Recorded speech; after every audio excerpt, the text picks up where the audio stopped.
Guys, तो आज मैं आपको बताने वाली हूँ कि इस तरीके से हमारी जो स्ट्रेनर होती है, टी स्ट्रेनर, अगर वो टूट जाती है तो आप उसको कैसे रीयूज़ कर सकते हैं। उसी के साथ साथ कुछ पुराने सॉक्स हो जाते हैं, बच्चों के छोटे हो जाते हैं, उनको आप कैसे रीयूज़ कर सकते हैं। कुछ ऐसे यूनिक सी आइडियाज़ इस वीडियो में लेकर आई हूँ। सो प्लीज़ वीडियो को पूरा देखिएगा, और वीडियो पसंद आए तो प्लीज़ हमेशा की तरह वीडियो को एक लाइक और चैनल को सब्सक्राइब कर लीजिएगा और बेल आइकन को हिट कर दीजिएगा। तो चलिए फटाफट से बिना देरी के वीडियो स्टार्ट करते हैं। तो गाइस, यहाँ पर देखिए, मैंने ये सैंडविच बनाया है। ये मैंने ब्रेड वाला सैंडविच बनाया, ब्रेड ऑमलेट से सैंडविच होता है ना, बेसन लगा के बनाया है, वेज वाला। तो इसमें ना मुझे जब बेसन मुझे ज़रूरत पड़ती है ना, तो सिर्फ 1 चम्मच बेसन इसमें लगता है। अब 1 चम्मच बेसन हम बड़े वाली आटे वाली छलनी से तो छान नहीं सकते, तो आप इस तरीके की स्ट्रेनर अगर आपकी टूट जाती है तो आप उसको रख लीजिए। तो यहाँ पर इस तरीके की स्ट्रेनर में आप मतलब जो बेसन वगैरह है उसको छान सकते हैं। जैसे कि अब यहाँ पर देखिए, क्या है ना कि ये स्ट्रेनर वैसे तो मेरी बिल्कुल ठीक थी, बस थोड़ी सी ना इसमें से जो इसका हैंडल होता है ना वो टूट गया था। तो अब ये बिल्कुल अच्छे से रखी हुई है, तो आप इनको कई चीज़ों में यूज़ कर सकते हैं। जैसे आपको यहाँ पर बेसन वगैरह छानना, 1 आध चम्मच, जैसे किसी सब्जी में हमें बेसन लगाना हो, ठीक है, हल्का सा, या किसी हम जब पकौड़े बना रहे हो तो 1 चम्मच बेसन कम पड़ जाए, तो इन तरीक़ों से आप इसमें इस तरीके से स्ट्रेन कर सकते हैं बहुत सारी चीज़ों को। नींबू का रस अगर आपको निकालना है, अगर आपके पास स्क्वीज़र नहीं है तो आप नींबू का रस भी इससे बहुत ईजी तरीके से निकाल सकते हैं। तो कुछ ऐसी चीज़ों में इसका जुगाड़ कर सकते हैं, फेंकने की बजाय कि आप इसका यूज़ करें। वैसे तो ये देखिए बिल्कुल ठीक रखी, क्योंकि मैंने काफ़ी टाइम से इसको यूज़ नहीं कर रही थी, क्योंकि ख़राब हो, मतलब मुझे लग रहा था, तो मैंने इसको रख दिया था कहीं। अभी मैंने क्लीनिंग की तो निकल आई, तो मैंने कहा चलो इसका भी यूज़ करते हैं एंड आप लोगों के साथ शेयर करते हैं। तो इसके कई सारे यूजेस हैं वैसे तो। अब जैसे कि यहाँ पर ये है, अब ये देखिए, जैसे कि हमें ऑयल वगैरह हम जब फ्राई कोई चीज़ करते हैं, फिर ऑयल वो हमारा थोड़ा सा गंदा हो जाता है, मतलब उसमें जो पार्टिकल्स वगैरह रह जाते हैं उनको आप स्टेन करने के लिए लगा सकते हैं। इसमें इस तरीके से आप फंसा दीजिए जो भी आप कंटेनर वगैरह है इस तरीके से। तो क्या है कि आपको ना चाय वाली छलनी गंदी नहीं करनी पड़ेगी अपनी।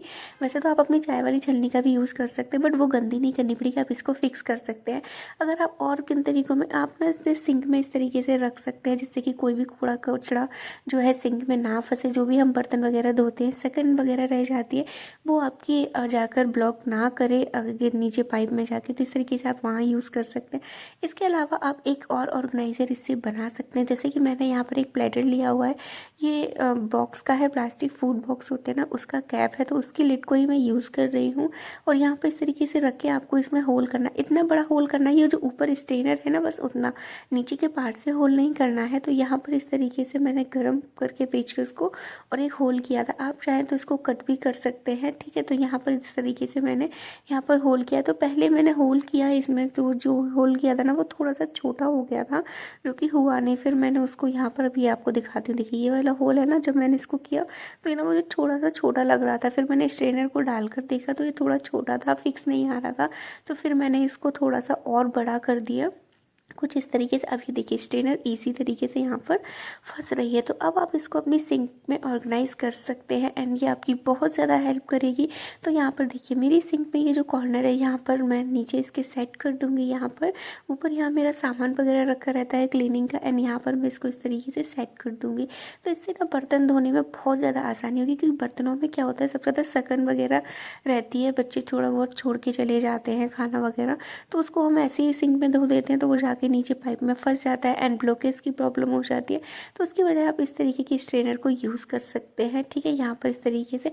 और अगर आपकी स्ट्रेनर टूटी ना हो, ख़राब ना हो, तब भी 10-20 रुपए वाली जो स्ट्रेनर मार्केट में मिलती है, आप उसको खरीद कर लाइए और उसको भी यूज़ कर सकते हैं। यहाँ पर देखिए इस तरीके से कप वगैरह से आप पानी जो भी है डाल सकते हैं। जैसे इसमें भी सकन वगैरह थी, तो इस तरीके से आप डाल दीजिए सारी सकन। तो क्या सिंक हमेशा क्लीन रहती है। ये देखिए बच्चों ने इस तरीके से खाना छोड़ देते हैं, तो आप इसको इस तरीके से डाल दीजिए। अगर बाई चांस कुछ चिपका रह जाता है तो पानी भर के फिर से आप इसमें इस तरीके से डाल दीजिए। तो क्या बर्तनों को साफ़ करने में बहुत ज़्यादा आसानी हो जाती है और क्लीनिंग भी रहती है, और हमारा जो ब्लॉकेज वगैरह की प्रॉब्लम भी नहीं होती है। फिर जैसे ही आप सारे बर्तनों का काम खत्म कर लें, फिर इसको हटाकर आप जहाँ पर भी अपना कूड़ा डालते हैं वहाँ पर इसको डाल दीजिए, धोकर आप वापस से इस तरीके से लगा दीजिए। तो इसको ऑल टाइम भी सिंक में लगा रहने दे सकते हैं आप लोग, या फिर आप हटा के रख दीजिए, बर्तन धोएं उस टाइम लगा लीजिए, जैसा आपको सुटेबल लगे वैसे कर सकते हैं। अब यहाँ पर नेक्स्ट टिप से सॉक्स। बच्चों के सॉक्स ना अक्सर पुराने ही हो जाते हैं, ठीक है, बड़े हो जाते हैं बच्चे, फिर ये छोटे छोटे से सॉक्स रखे रहते हैं उनके क्यूट क्यूट से। तो यहाँ पर मेरे बच्चे भी बड़े हो गए हैं, तो उनके कुछ सॉक्स मुझे मिल गए थे, तो पहले भी मैं वीडियोस शेयर कर चुकी हूँ। हाँ, तो यहाँ पर और भी करें तो इस तरीके के बॉक्स होते हैं जिनका रेफर वगैरह हट नहीं रहा था, और अब ये खाली हो गए तो मैंने इसमें ब्लैक सॉल्ट भर दिया है। तो अब ये ना अच्छा नहीं दिखता इस तरीके से, तो इस तरीके से आप इस पर कवर वगैरह ऐसे चढ़ाकर यूज़ कर सकते हैं। ये देखिए प्रिंट वगैरह भी इन पे बहुत अच्छा होता है, तो ये बहुत ही ज़्यादा सुंदर लगते हैं, ऐसे कर सकते हैं। फिर ऑयल के कंटेनर्स होते हैं जो ऑल टाइम चिपचिपे ही हो जाते हैं, कितना भी क्लीन करके रखो तो आप इनको भी इस सॉक्स में इस तरीके से डाल के रख सकते हैं।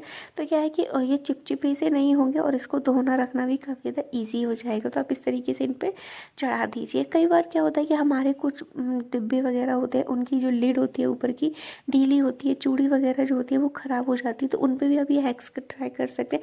इस तरीके से सॉक्स को अंदर तक बंद कर दीजिए, फिर आप कैप वगैरह लगाएंगे तो एकदम से टाइट कैप बंद हो जाएगा इनका।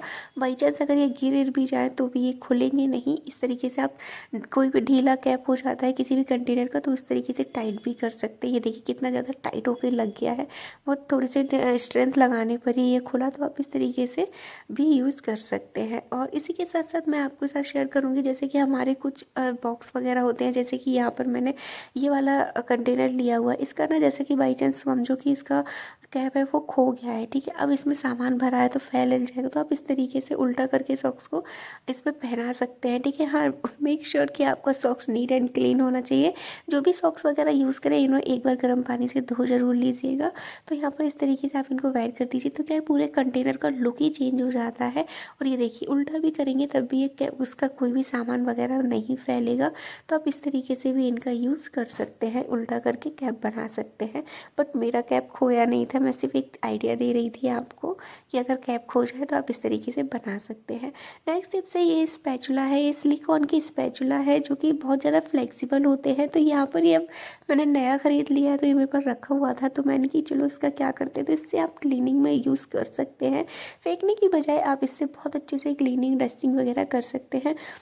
तो यहाँ पर आपको एक ओल्ड सॉक्स ले लेना है, और यहाँ पर अभी ढीला हो रहा था तो अब मैंने यहाँ पर इसको इस तरीके से अंदर की साइड फोल्ड करके थोड़ा सा डबल कर लिया, तो क्या है थिक भी हो जाएगा और ये बड़ा भी नहीं रहेगा। और यहाँ पर इस तरीके से फटा हुआ है, इसलिए आप ऐसे सॉक्स का यूज़ कर सकते हैं इसमें, ठीक है। अब यहाँ पर इस तरीके से करके और इस तरीके से मोड़ के यहाँ पर मैं इसको रबर बैंड से सिक्योर कर दूँगी, है ना। अब आप इससे ना डीप क्लीनिंग कर सकते हैं, जैसे कि अभी यहाँ पर देखिए कुछ ऐसे हमारे पास एरिया होते हैं, ऐसे हल्का सा इसको गीला किया, जैसे गैस के नीचे हाथ वगैरह नहीं पहुंचता है और रोज़ रोज़ गैस को उठाकर क्लीनिंग करना भी डिफ़िकल्ट हो जाता है। तो आप इस तरीके से इसमें लगाकर और बहुत ईजी से कर सकते हैं, काफ़ी ज़्यादा फ्लेक्सिबल होता है, तो ये ऑल साइड मूव ईजिली हो जाता है। आप यहाँ पर देख सकते हैं गैस के नीचे भी कितने अच्छे से इसने क्लीनिंग कर दी है, जितना भी डस्ट वगैरह था सारा निकाल के ले आता है। और सॉक्स तो वैसे ही बहुत अच्छे से क्लीनिंग कर देते हैं। तो ये देखिए नीचे का सारा पार्टिकल्स आप बिना गैस को हटाए वगैरह भी कर सकते हैं। साइड से भी जो भी कूड़ा वगैरह हो तो साइड से भी आप इस तरीके से कर सकते हैं। इसी के साथ साथ कुछ छोटे छोटे से कोने होते हैं जहाँ पर हम रोज पोंछा लगाते हैं, लेकिन उन एरियाज को छोड़ देते हैं। जैसे पाइप को ऊपर से तो हम साफ कर लेते हैं, बट अंदर की साथ इसमें इतना स्पेस नहीं है कि मेरी फिंगर भी चली जाए। तो आप इस तरीके से स्पैचुलास वगैरह में सॉक्स लगा के और इस तरीके से कर सकते हैं। नेट ये गेट वगैरह है तो इनको भी आप इस तरीके से पोंछ सकते हैं। छोटी छोटी सी सांसें होती है ना, इनको भी बहुत अच्छे से कर सकते हैं। अब यहाँ पर ये देखिए जरा सा यहाँ पर हमेशा मेरा पोंछा स्किप ही हो जाता है, तो ये मतलब यहाँ पर भी आप इस तरीके से क्लीनिंग कर सकते हैं, सारी डस्टिंग वगैरह निकाल सकते हैं। अब यहाँ पर ये मैंने रैक रखी हुई है, इसके नीचे तो पॉसिबल ही नहीं होता कि इसको रोज रोज हटाकर या हफ्ते में भी हटाकर मैं इसको क्लीन कर पाऊँ, तो एक आध महीना हो जाता है। तो आप इस तरीके से हर हफ्ते में भी एक बार सफाई कर सकते हैं इनके नीचे, इस तरीके से आप बहुत ईजी तरीके से क्लीनिंग कर सकते हैं। तो गाइस ये थे मेरे आज के कुछ tips and tricks. I hope कि आपको पसंद आए हो तो प्लीज़ वीडियो को लाइक और चैनल को सब्सक्राइब कर लीजिएगा। फिर मिलेंगे हम अपने ऐसी किसी नेक्स्ट वीडियो में। Till then bye bye.